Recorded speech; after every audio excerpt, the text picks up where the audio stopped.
안녕하세요. LH과 최용관입니다. 지난 시간 경조직, 우리가 임플란트를 식립하기 위한 경조직의 평가 및 처치법에 이어서 바로 지난 시간에는 그 해부학적 구조물에 대해서 말씀을 드렸죠. 또 오늘 시리즈 마지막 시간으로 경조직하고 해부학적 구조물을 했으니까 오늘은 연조직에 대해서 이야기를 나눠보고자 합니다. 우리가 뭐 치주 파트나 그런 파트에서 많이 다루는 그런 경조직, 연조직 말고요. 구강 내 소수술 파트에서 다룰 수 있는 연조직에 대해서 한번 이야기를 나눠보고자 합니다. 또 소프트 티슈에 있는 여러 가지 튜머들이 있는데요. 그런 튜머들을 어떻게 다루는지에 관해서 말씀드리고자 합니다. 대학병원급에 우리가 꼭 구강외과 수련을 받아야지만 할 수 있는 그런 수술들 말고요. 우리가 간단하게 개원가에서 비교적 부담이 없이 할 수 있는 그런 튜머들, 그런 술식들 위주로 정리를 해봤고요. 왜 우리가 임상에 있다 보면 뭐 그런 게 있잖아요. 뭐 조그만 사마귀 같은 게 생겼는데 이거를 내가 할까 말까, 이거 뭐 하면 잘못되는 거 아닌가, 뭐 어떻게 하지, 이럴 때 있잖아요. 그럴 때 선생님들이 한번 좀 잘 한번 해보자 라는 마음이 가져질 수 있도록 제가 한번 준비를 해봤습니다. 자, 우선 우리가 연조직의 종양들, 작은 종양들을 평가해 보기 위해서는 조직검사에 대해서 알아야 됩니다. 지난 시간에 제가 설명을 드렸지만 그때 설명을 못 들으시는 분들이 있을 거고, 다시 한번 환기하는 차원에서 간단 요약을 한번 해보겠습니다.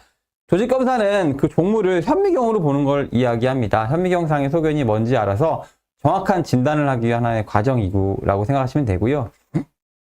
두 가지로 나뉩니다. 인시저널 바이옵시와 익시저널 바이옵시는 나뉘는데, 인시저널 바이옵시는 정상 조직을 포함해서 부분을, 종양의 종물은 남아있죠. 그거를 절개생검, 인시저널 바이옵시라고 하고요. 절제생검은 전체를 떼어내는데 이 역시 정상 조직을 포함해서 떼어내야 됩니다.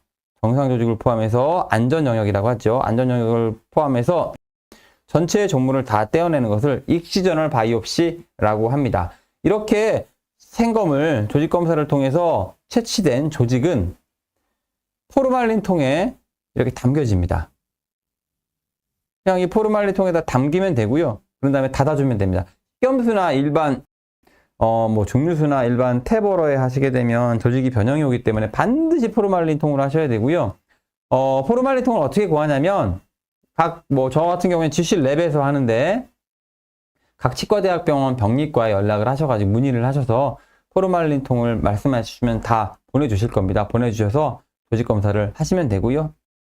채취 부위 어디냐를 쓰시면 되고, 룰 아웃, 요거는 모든 것을 다 배제하고 가장 의심이 되는 질환, 의증이라고 하죠. 의증을, 조직검사 전에 의증을 쓰시면 됩니다. 수술은 인시저널 바이옵시를 했느냐, 이니큘레이션을 했느냐, 익시전을 했느냐, 뭐 쓰시면 되고, 한글로 쓰셔도 됩니다. 우리말로 쓰셔도, 굳이 영어로 안 쓰셔도 되고, 이렇게 조직검사에 대해서 한번 알고 이 조직검사를 또 할 수 있어야지 우리가 간단한 종양을 또 제거할 수 있겠죠. 첫 번째는 파이브로마에 대해서 말씀드리겠습니다. 파이브로마 같은 경우에는 이렇게 생기는 거죠. 이렇게 생기는데, 파이브로마가 대부분 어떤 자극 때문에 생기는 경우가 많습니다. 그래서 클렌칭이나 브럭시즘 있는 분들이 이렇게 혀의 아픈을 통해서 측방이나 전방에 상당히 많이 생기고요. 혀의 전방, 측방 말고도 그 아픈이 생기는 이렇게 교환면 쪽에 협점막이나 쪽에 협점막 쪽에도 상당히 많이 생깁니다. 이렇게 자극을 통해서 주로 많이 생기는데, 그 자극을 통해서 섬유화로 바뀌는 거죠. 그래서 파이브로마라고 이야기를 하고 있습니다.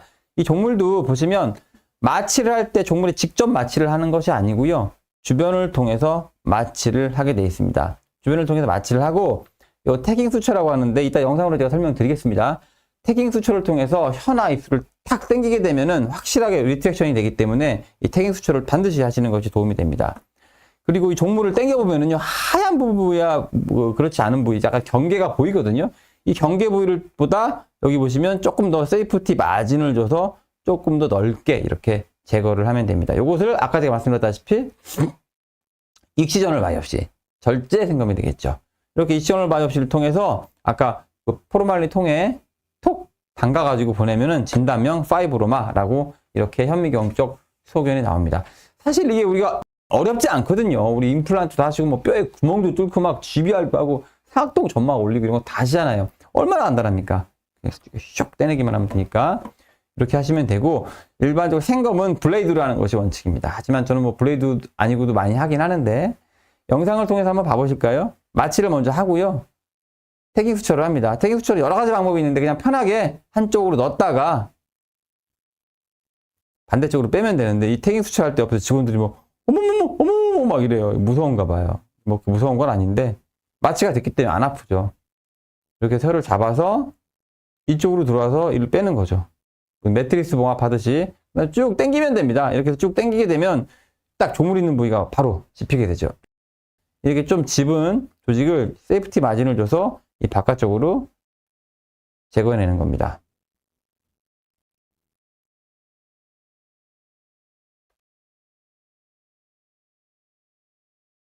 세이프티 마진을 주는 거 잊지 말고요. 깊이가 좀 애매할 때가 있는데요. 깊이가 애매할 때는 이따 영상에서 또 보여주겠지만 너무 깊게는 하지 마시고요. 적당히 근육층 정도까지 제거하시고, 제거하시는데 뮤코실이나 그런 것들은 근육층 밑으로 몽글몽글하게 뭐 소타액선이 보인다든가 좀 다른 조직이 보일 때가 있어요. 그러면 조금 더 제거를 하면 됩니다. 연조직은 봉합을 해줘야 되고요. 이렇게 절대 생각을 했을 때는 봉합을 안 해줘서 2차 치유로 진행되게 되면 많이 아프잖아요. 아파서 일단 이게 봉합을 해주고요. 한 2바늘 정도, 한두 바늘 이렇게 그냥 인터럽트 수초로 그 깊이가 깊지가 않기 때문에 인터럽트 수초로 봉합을 해주시면 됩니다.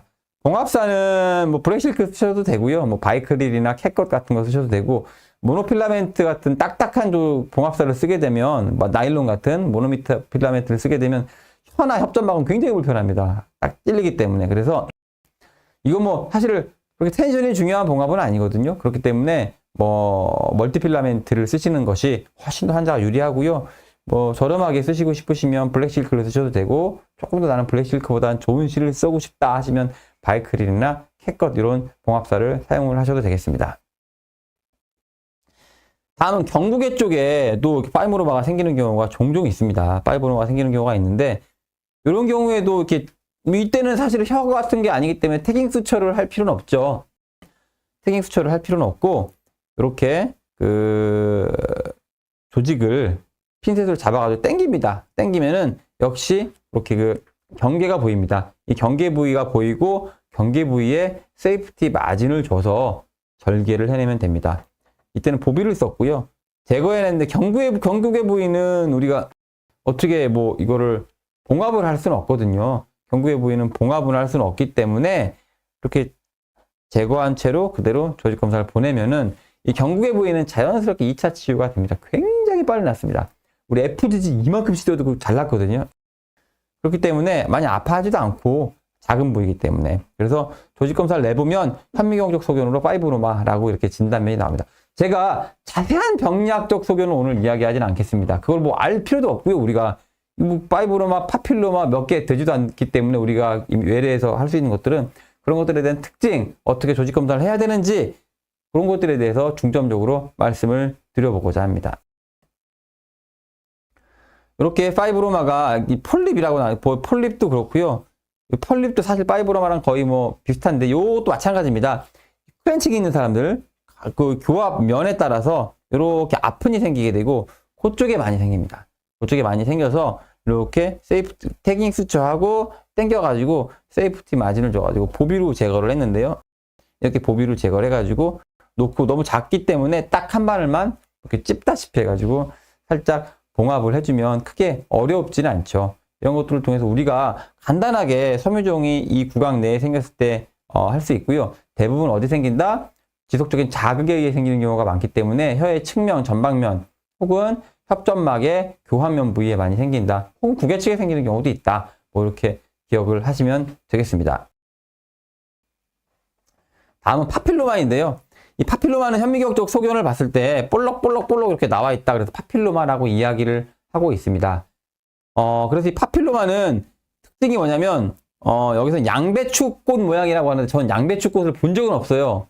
제가 볼 때는 양배추꽃보다는 브로콜리 딱 브로콜리랑 똑같이 생겼어요. 몽글몽글하게 이렇게 브로콜리처럼 생겼고, 제거를 보비를 통해서 했죠. 당겨가지고 경계 부위 약간 딱 당겨보면 알 수 있거든요. 요 종물하고 일반적인 조직 사이의 경계 부위에서 약간 또 조직적으로 세이프티 마진을 줘서 제거를 하시면 됩니다. 이렇게 양배추 모양의 몽글몽글한 종물이 있을 때 주변으로 마취를 하는 거죠. 종물에 대해 직접 마취를 하면 안 되고요. 주변으로 뺑 둘러가지고 이렇게 마취를 먼저 시행을 합니다. 이렇게 마취를 시행을 하고요. 핀셋으로 잡아서 티슈 포셉으로 하셔도 되고요. 저는 핀셋을 티슈 포셉으로 쓰기 때문에 또 핀셋을 많이 영상에 나옵니다. 핀셋으로 잡아 당긴 다음에 보시면 경계가 보입니다. 무혈성 어떤 섬유 조직 같은 경계가 보이고 이 경계보다는 조금 더 이렇게 정상 조직 쪽으로 내려가지고 제거를 해줍니다. 전기 소작기를 통해서 제거했고요. 원래 조직 검사할 때 원칙은 전기 소작기는 쓰지 않는 것이 원칙이지만 뭐 편의상 종물 있는 데는 조직 검사가 잘 보이니까 지금 보시면 이 영상이 꺼집니다. 체어 영상이. 이 보비를 쓰게 되면 주변에 전자파가 계속 퍼지기 때문에 보비의 강도를 높이면 높일수록 주변의 전기 제품에 방해를 받습니다. 그래서 이게 뭐가 중요하냐면 심지어는 이거 그렇게 종물을 띄고 나서 요거부터 다 보고 다시 말씀드릴게요. 종물을 띄었으면은 그냥 봉합을 해주면 됩니다. 너무 깊게 들어갔을 때는 서브큐타니어스 봉합도 해야 되는데 이런 경우에는 그렇게 깊지 않기 때문에 깊게 떠가지고 한 2바늘 정도 봉합을 해주면 됩니다. 보비 이야기를 제가 더 이어서 말씀드리면 보비를 쓰게 되면 주변 전자파의 어떤 제약을 받습니다. 그래서 아까 영상에서 불이 팍팍 꺼졌다 했죠. 그것도 역시 마찬가지로 보비의 전기파에 의해서 그런 건데 전자파에 의해서 그런 건데 얘가 뭐가 문제가 되냐면 딴 때는 문제가 안 되는데 심장질환이 있으신 분들 페이스메이커 달고 있는 분들한테 큰 문제가 될 수 있습니다. 그 페이스메이커가 변화가 올 수 있고 그것이 나중에 생명을 위협할 정도로 큰 응급 상황이 올 수가 있기 때문에 이 보비는 페이스메이커를 달고 있으신 분들한테는 금기 이상, 절대적인 금기라고 이야기하는 논문들도 있고요. 상대적인 금기라고 이야기하는 논문도 있습니다. 하지만 금기는 금기입니다. 왜냐하면 이 보비 자체가 페이스메이커에 영향을 줄 수 있기 때문에. 단 모노필라멘트 같은 우리가 이 팁이 하나로 되어 있는 보비 말고요. 바이폴라라고 하는 보비가 있습니다. 이렇게 찝어가지고 종물을 딱 찝으면 이 한쪽에서 전류가 흘러왔다가 한쪽으로 넘어가는 그런 어떤 바이폴라 같은 경우에는 보비가 비교적 안전하다라고 하는데 그것도 상대적으로 안전하다고 이야기하는 것이 100% 안전하다라고 이야기하는 건 아닙니다. 그래서 페이스메이커를 달고 계신 분들한테는 전자기기를 쓰시는데 굉장히 조심하셔야 되고요. 초음파 스케일러를 쓸 때도 사실은 조심하셔야 됩니다. 그래서 이렇게 보비를 통해서 간단하게 연조직에 있는 종양을 제거할 수 있다라고 말씀드리겠습니다. 보시면 이렇게 브로콜리 모양의 몽글몽글한 아까 조직 검사가 뭐 파필로마라고 나왔고요. 몽글몽글하게 있죠. 이게 딱 전형적인 브로콜리 모양입니다. 브로콜리 모양의 종물이 있고요. 역시 보비를 통해서 제거를 했습니다. 봉합을 했는데 조금 더 크게 재발했어요. 재발해가지고 이전에 파필로마라고 조직 검사 소견이 나왔기 때문에 악성은 아니라는 생각을 했죠. 다시 한번 조금 더 크게 제거를 해주고 종물이 완전히 없어졌습니다. 왜 재발했을까요? 제거의 깊이가 좀 어느 정도 부족했기 때문에 그 좀 남아있는 종물에 의해서 다시 재발이 했을 텐데 되었을 텐데 그래서 깊이를 충분히 가져가는 것이 깊이와 주변 세이프티 마진을 충분히 가져가는 것이 중요한데 한도 끝도 없이 넓게 할 수는 없잖아요. 그래서 해부학적 구조물의 손상을 피할 수 있는 정도의 깊이라고 생각을 하시면 되고 혀에서는 링괄러브가 혀 미지알 쪽 안쪽에 있는 근육 깊숙이 있기 때문에 이렇게 측면에 있을 때는 좀 충분히 이렇게 제거해 주셔도 뭐 무관하다고 생각을 하고 있습니다. 다음은 점액낭종인데요. 점액낭종 또한 마찬가지로 해줍니다. 태깅 수초를 통해서 점액낭종은 주로 뮤코자에 생깁니다. 뭐 소타액선 쪽에 문제가 돼가지고 생기는 경우가 많기 때문에 이 뮤코실 같은 경우도 똑같습니다. 태깅 수초를 통해서 당겨주고 제거를 해주는데 뮤코실을 하나 우리가 알아야 될 게 여기 보시면 몽글몽글하게 이 소타액선을 제거했을 때는 밑에는 반드시 몽글몽글한 소타액선이 있습니다. 이 소타액선 부위를 조금 더 제거해야 되는데 이렇게 입술 조금 있을 땐 괜찮은데 근육 깊숙이 내려갈 때는 우리가 너브의 손상을 항상 염두에 줄 수밖에 없기 때문에 어느 정도 근육 깊이 들어갔을 때는 소타액선을 제거할 때는 그냥 보비나 블레이드로 자르는 게 아니라 둔적박리 브런 다이섹션을 통해서 요 소타액선과 나머지 근육 조직을 분리시킨 다음에 소타액선만 선택적으로 제거를 해줘야 됩니다. 그래서 뮤코실이 어떤 파필로마나 파이브로마보다는 조금 까다롭습니다. 뮤코실이 조금 더 까다롭고, 대한 영상을 한번 보면서 나중에 말씀드리겠습니다. 이거 전데요. 저 왼쪽 아래 제가 뮤코실이, 이게 제가 대학교 치과 예과 1학년 때인가 2학년 때부터 생겼었어요. 생겨가지고 한번 생기면은 터지고, 한 1년에 한 번, 두 번 정도 계속 생기면 터지고를 막 10번 넘게 반복을 했었는데, 지금으로부터 한 10년쯤 전인데요, 이때가.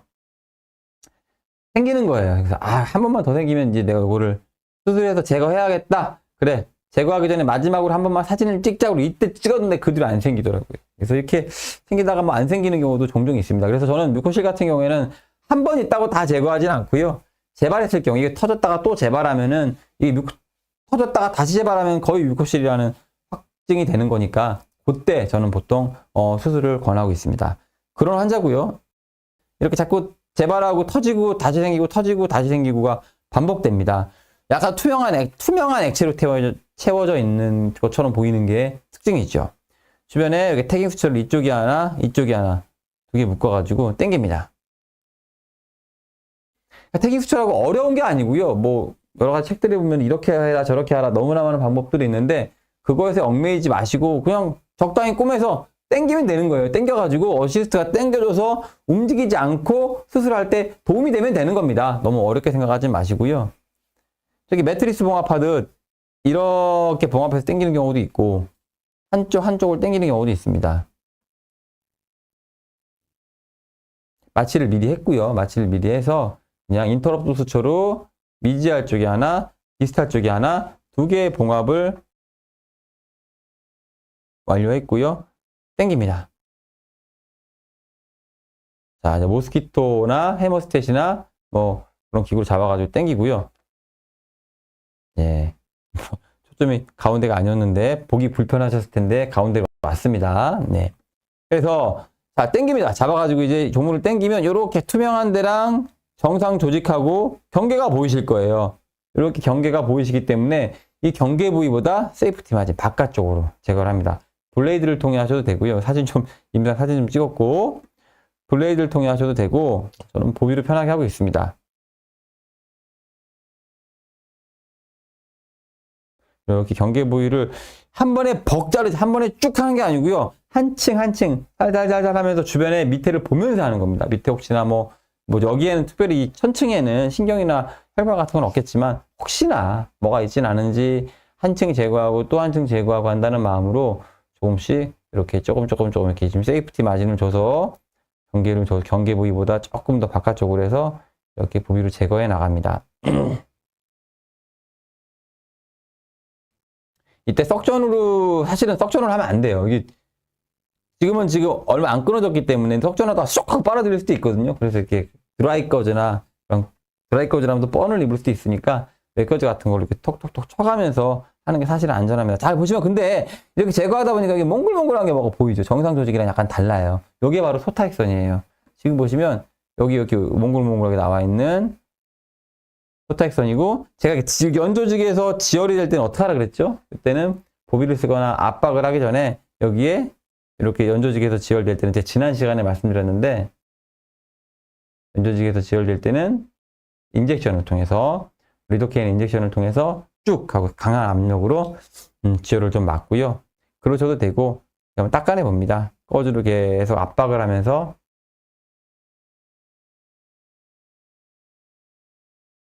여기 보시면 저 조직이 이쪽 조직하고 여기하고 다릅니다. 그래서 소타액선을 좀 잡아가지고 당겨 온 다음에 그 소타액선 부위도 마저 제거를 충분히 해줍니다. 그렇게 하지 않으면 또 재발이 될 거기 때문에 소타액선도 조금 더 제거를 하고, 피가 계속 나니까 리도케인 인젝션을 통해서 조금 지혈을 먼저 시키고요. 여기 소타액선이 보입니다. 그래서 이런 소프티슈에 있는 종물들은 지혈을 시키고 확실히 보게 되면 좀 남아있게 되면 확실히 보여요. 뮤코실뿐만 아니라 파이브로마나 파필로마 같은 경우에도 이렇게 보이기 때문에 이 보이는 부분을 조금 더 제거를 해주면 되죠. 잡아가지고, 예. 아주 깊은 부위라면 근육층을 브런 다이섹션을 통해서 언더마이닝 해도 되지만 천층 부위이기 때문에 그냥 간단하게 보비로 그냥 다 절제를 해내는 거죠.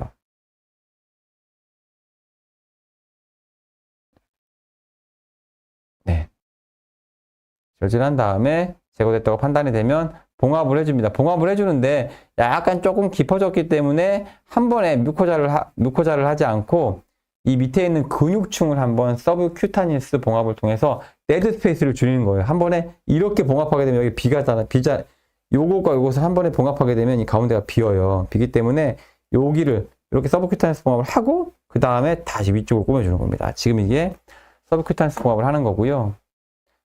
서브큐타니스 봉합은, 피하 봉합은 반드시 조직 안에 묻혀져 있기 때문에 흡수성 봉합사를 사용하셔야 되고요. 스퀘어너트랑 서전너트 너트를 한 다음에 짧게 묻어줘야 되니까 길게 자르면 안 되겠죠. 나중에 발사할 분위기가 아니기 때문에. 그런 다음에 데드 스페이스를 좀 줄이기 위해서 인터럽트 수처를 깊게 합니다.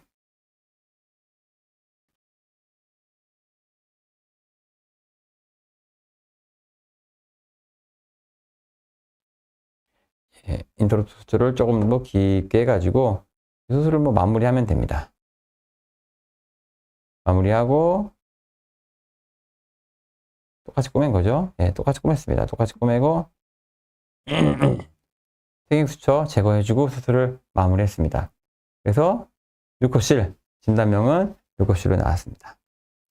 이런 거 혀 밑에도 이렇게 투명하게 뮤코실이 생겨가지고 똑같은 방법으로 제거해준 겁니다. 제거해줘가지고 뭐 조직검사 결과 나왔습니다. 이런 환자가 왔는데요.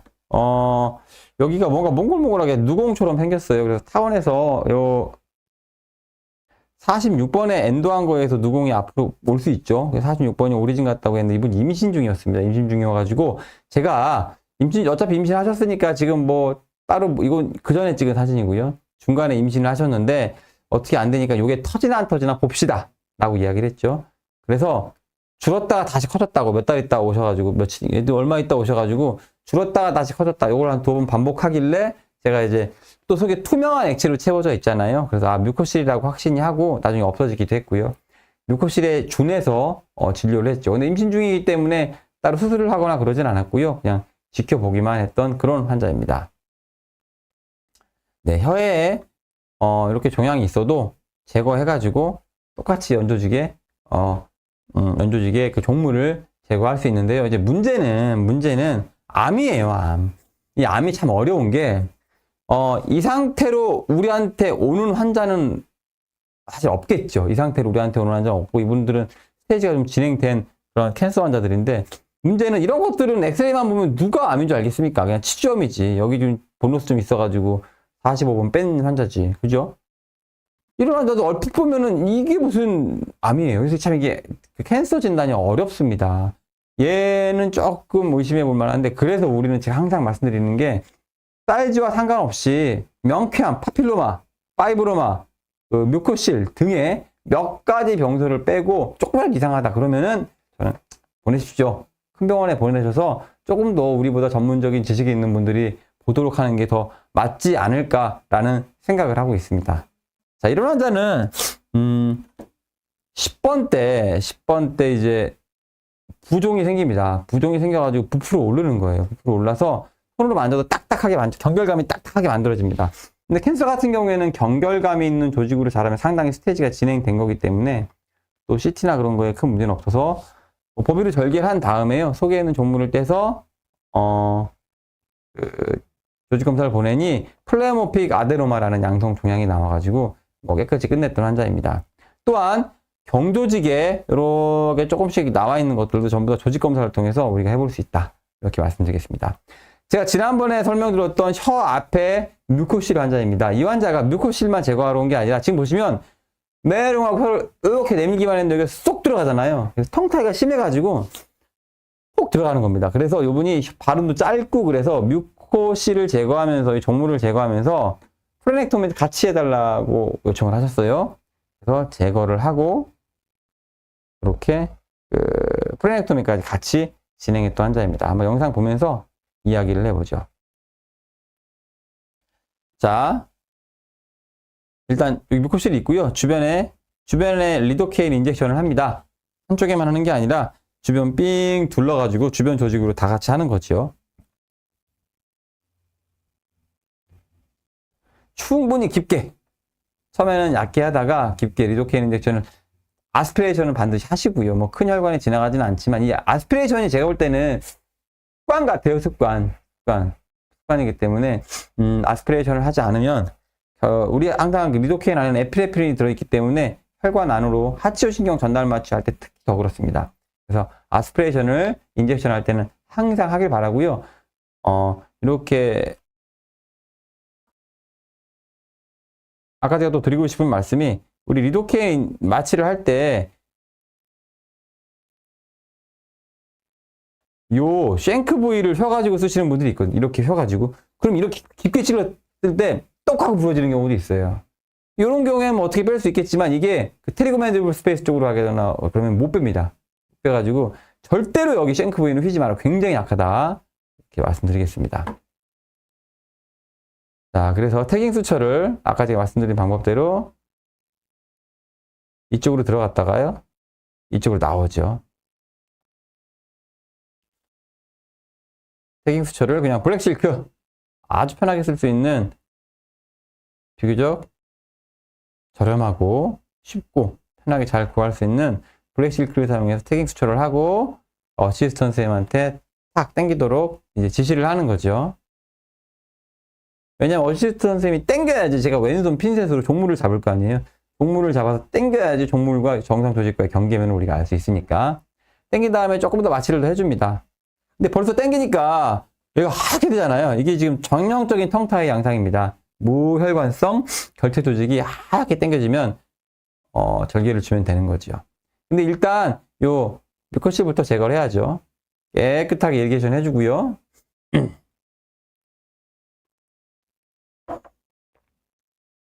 종물을 잡아 당깁니다. 제일 기본 잡아 당긴다. 잡아 당기면 정상 조직과 이렇게 정상 조직과 이 종물 사이에 살짝 경계가 보입니다.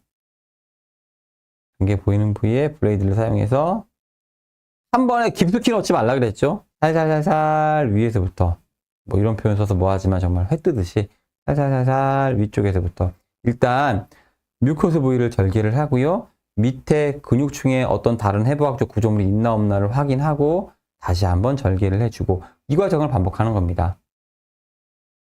이렇게 해야 우리가 혹시 놓치는 부분이 있다 하더라도 손상이 적어지는 거죠. 지금 보시면 특별하게 이 근육에 서면은 보이는데 특별한 거 없죠. 그래서 이때 블레이드를 뒤로 돌려가지고 절개를 하는 경우도 있어요. 근육을 끊어주는 거죠.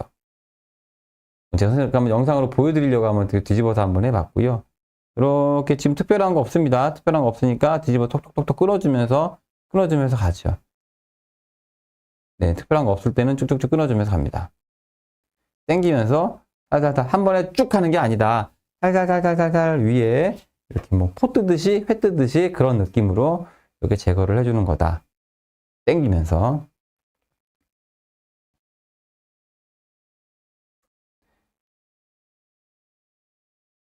네, 사진 한번 찍었고요. 임상 사진을 많이 남겨놔야 되니까.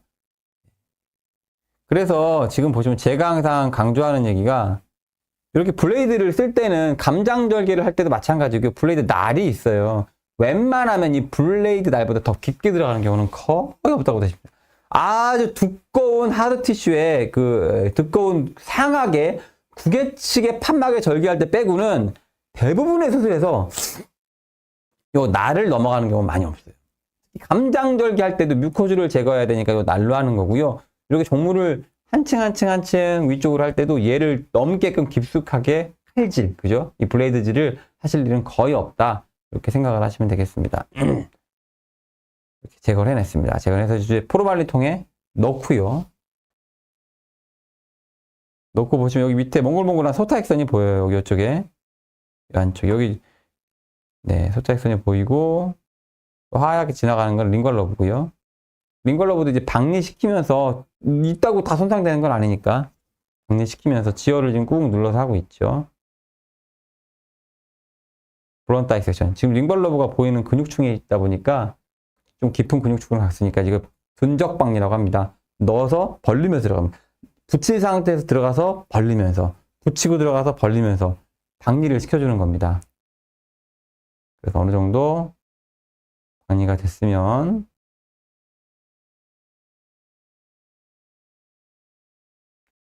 부위를 소타액션 부위를 더 깊숙이 제거를 해줘야죠.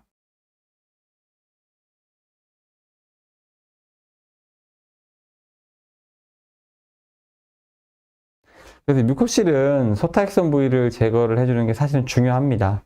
중요해서 뮤코실 같은 경우에는 사실 약간 사이즈가 큰 뮤코실은 우리가 외래에서 하기는 사실 어려울 수도 있어요. 하지만 제가 지금 이 수술의 기본적인 여러 수기들, 이 수술 안에 지금 둔적박리, 블레이드를 얕게 하는 것들, 태깅 수처 많은 영상들이 있기 때문에 제가 연조직 수술의 많은 영상 중에서 이 케이스를 골라가지고 선생님들한테 지금 소개해 주는 거고요. 이렇게 하라는 얘기는 아니에요. 선생님 뮤코실 다 하라는 얘기는 아니지만 이런 식으로 연조직 수술이 진행되는구나 라고 생각을 하시면 되고요. 졸업하신 지 오래 되셨을 테니까 다들 뭐 구강외과 수술실에서 혹은 외래에서 보신 지도 꽤 지났을 거 아니에요. 그래서 한번 제가 요거를 시범상에 쭉 요 케이스를 넣어봤습니다.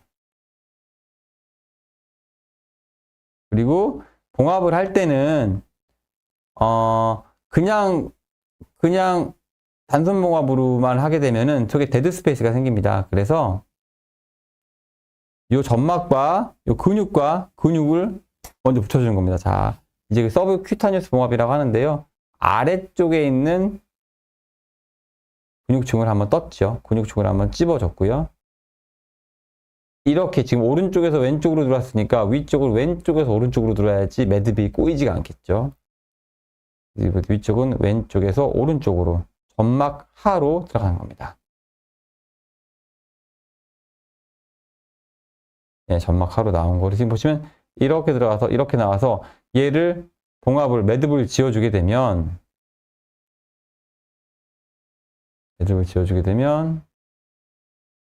데드 스페이스가 최소화가 되겠죠. 데드 스페이스가 최소화가 돼야 나중에 세컨더리 인펙션도 안 생기고 상부의 봉합부가 벌어지지 않기 때문에 이 서브 큐타니우스 봉합을 해주는 겁니다. 묻어져야 됩니다. 얘는 계속 묻어지면서 서서히 녹아야 되기 때문에 짧게 잘라가지고 속에 묻어지게끔 만들어주는 거죠. 그런 다음에 이제 뮤코즈를 상부를 봉합을 해주는 겁니다. 근육층으로 좀 깊게 들어갔다 그럴 때는 지금 제가 보여드린 서브큐타니어스 봉합을 한 바늘에서 두 바늘 정도 해주게 되면은 아주 운동가 깨끗하게 아물고요. 근육층이 깊이 들어갔는데 그냥 인터럽트 수치만으로 꼬매면 나중에 봉합부가 벌어지는 경우가 아주 많이 일어납니다. 인터럽트 수처를 할 때는 매듭이 꼬이지 않게 이렇게 정방향의 너트를 만들어서 해야 되는 거 혹시 나중에 기회 생기면 다시 말씀드리면 뭐 좋겠고요. 정방향 너트를 통해서 인터럽트 수처를 시행했습니다. 자, 상부 쪽에 한 번 더 깊게 데드 스페이스를 줄이기 위해서 뭐 흉이 져야 되는 부위는 아니니까 깊게 하고요. 이 매듭부의 봉합사가 연조직 안에 폭 들어가는 걸 우리는 스넉 된다고 하는데 SNUG 스넉 된다 그러는데요. 연조직에 수철할 때는 스넉 수철을 반드시 우리 구강 내 소수술할 때는 시행되어야 합니다. 스키내 할 때는 너무 심하게 스넉되게 되면 그 때문에 그 스카가 생기는데요.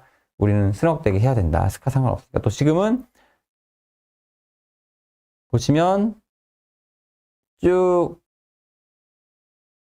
당겨서 월튼스 덕트하고 요 사이에 있는 하얀 무혈관성 조직의 중간에서 살짝 위쪽으로 가로로 이게 보비로 지금 절개를 하죠. 절개를 하면 밑에 지금 근육층이 다 밑에 비쳐 보여요. 이렇게 보비로 절개를 하고 근육층이 비쳐 보이면 이대로 꼬매게 되면 재발을 잘하기 때문에 이 근육층을 박리해야 되는데 이 밑에는 또 신경 조직이 지나가기 때문에 둔적 박리를 통해서 합니다. 보비로 자르고 머슬은 둔적 박리로 쭉쭉쭉쭉쭉 벌려주는 겁니다. 그래서 근육을 끊어주는 게 되는 거겠죠. 충분히 근육을 끊어주면은 아까 말씀드렸다시피 이때 근육층을 한번 꾸며줍니다. 아래에서 서브큐타니스 봉합을 하는 건데요. 아래에서 위로 왔으니까 반대쪽은 위에서 아래로. 네.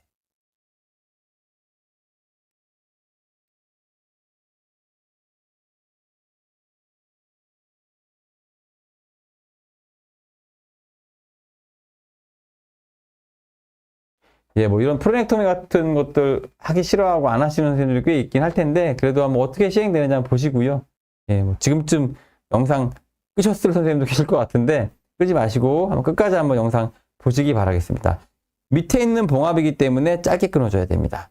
짧게 끊어주고 그 다음에는 위쪽에를 아까 제가 말씀드린 스낵 수처, 그리고 꼬이지 않는 정방향의 너트를 만드는 수처로, 인터럽트 수처로 한 서너 반을 시행되면 되죠.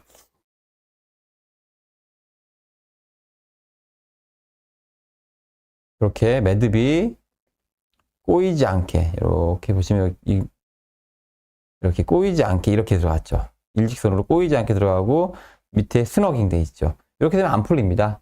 밑에 데드 스페이스도 없죠. 서브큐타니어스 수처를 했기 때문에 이렇게 좀 길게 끊어주고요.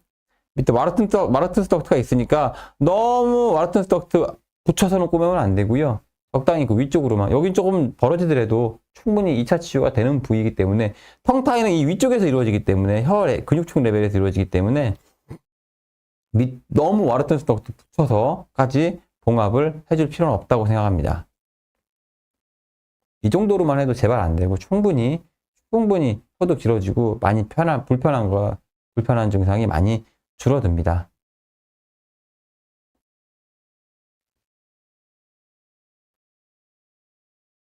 자, 몇 반을 꼬맸고요.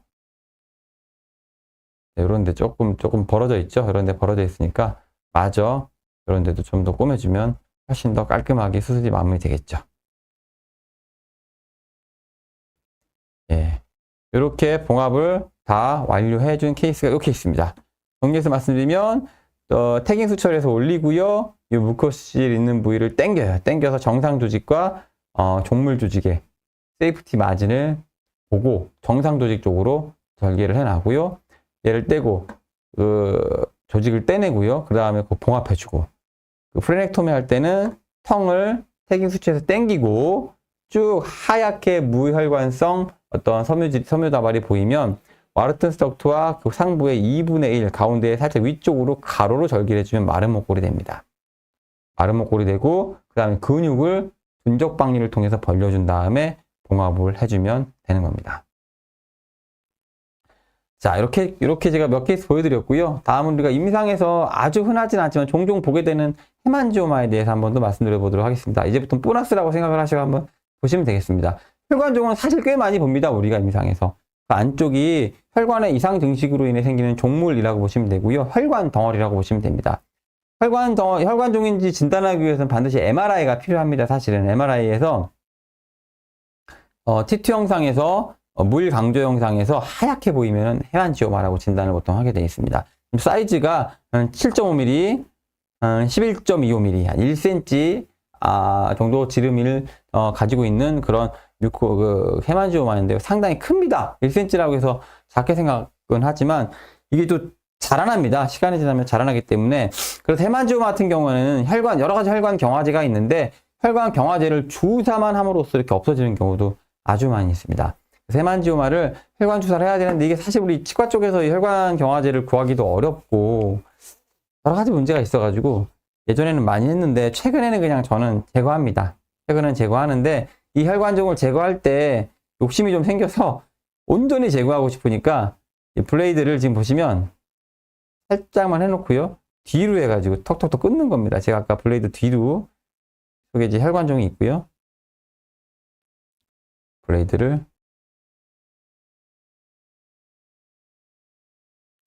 혈관종이 좀 보이는데 이때부터 블레이드를 더 쓰게 되면 심하게 쓰게 되면 혈관종이 터져버리기 때문에 그래서 터지면 피가 좀 나겠죠. 막 납니다. 이만한 혈관종이 아니면 피가 좀 나다가 우리가 뭐 보비로 지혈을 하거나 그러면 되는데 이제 브런 다이섹션을 통해서 이제 벌려줍니다. 차근차근 이거를 내가 한번 박리를 해내겠다는 어떤 욕구를 가지고 집중을 하면서 전체적으로 블런 다이섹션을 보여주기 위한 영상입니다. 이런 것도 있다. 위쪽에를 제거해주고요. 모아서 들어간 다음 벌려준다. 혈관종이 보이죠. 근데 결국엔 이러다가 터지긴 합니다. 혈관종이 너무 약하기 때문에 터지면은 전기 소작기 같은 거로 충분히 지혈을 해주게 되면 깨끗하게 또 없어지죠. 근데 이제 문제는 속에 해부학적 구조물이 있는 경우에 너브가 지나가거나 그러면 안 되지만 뭐 이런 경우에 입술이니까 협점막이니까 크게 뭐 문제는 없겠죠. 이렇게 혈관종을 쭉 박리를 해납니다. 둔적 박리를 이렇게 하는 거다라고 제가 한번 보여주기 위해서 마지막에 이 케이스까지 혈관종 케이스까지 삽입했습니다. 자, 오늘 지금 이제 소프트 티슈, 연조직에 생기는 여러 가지 튜머들, 우리가 치과 외래에서 볼 수 있는 다양한 튜머들을 봤고요. 근데 이 튜머들이, 다는 어떻게 이 짧은 시간에 다 다룰 수도 없지만, 핵심적인 거 몇 가지 자주 볼 수 있는 거, 우리가 처리할 수 있는 거, 물론 아까 말씀드린 좀 크기가 사이즈가 큰 뮤코실이나 혈관종 같은 것들은 하기 부담되겠지만, 그 전에 뭐 파이브로마나 파필로마나 사이즈 작은 뮤코실이나 충분히 할 수 있는 것들이거든요. 그러니까 그런 것들 보시면 피하지 마시고 앞으로는 조직검사 포르말린 통을 병리과에 문의하셔가지고 한 몇 개 정도 준비해 놓으신 다음에 선생님들도 이렇게 톡 떼가지고 하다 보면은 사실 뭐 큰 돈이 되거나 병원 경영에 아주 많은 도움이 되지는 않지만 또 재밌거든요. 임상이. 재밌게 임상을 하시면 선생님들도 즐거워지니까 예, 그렇게 하시길 바라겠습니다. 자, 그래서 첫 번째 시간 제가 경조직의 임플란트를 위한 경조직의 평가법, 두 번째는 해부학적 구조물에 대한 어떤 주의해야 될 점. 오늘 마지막 연조직에 있는 우리 왜 개원가에서 할 수 있는 작은 어떤 그런 종양들까지. 사실 이런 강의들이 좋아하시는 분도 있고 뭐 내가 안 할 건데 하고도 안 좋아하시는 분들도 있는데, 지지난 시간에 강의 보시고 강의 뭐 많이 그동안 흔히 들을 수 없었던 강의라고 좋아하시는 분들도 꽤 있었습니다. 그래서 이번도 마찬가지로 우리가 자주 어떤 치과의 사교육계에서는 볼 수 없는 강의들이니까 한번 들으시고 선생님들이 임상에 조금이라도 좀 즐거움이 되셨으면 좋겠습니다. 제가 지지난주 말씀드렸다시피 제가 얼마 전에 출간한 개원가에게 꼭 필요한 구강내 소수술 및 발치술에도 이 내용들이 정리가 잘 돼 있으니까요. 필요하신 분 다시 한번 찾아가지고 보시면은 조금 더 즐거운 임상이 되지 않을까 하는 기대와 희망을 가져봅니다. 예, 그동안 3주 연속으로 만나 뵙게 돼서 너무나 즐거웠고요. 앞으로 또 다른 곳에서 더 좋은 강의와 컨텐츠로 선생님들과 만나고 이야기를 나누길 기대해 봅니다. 3주일 동안 고생 많으셨습니다. 감사합니다.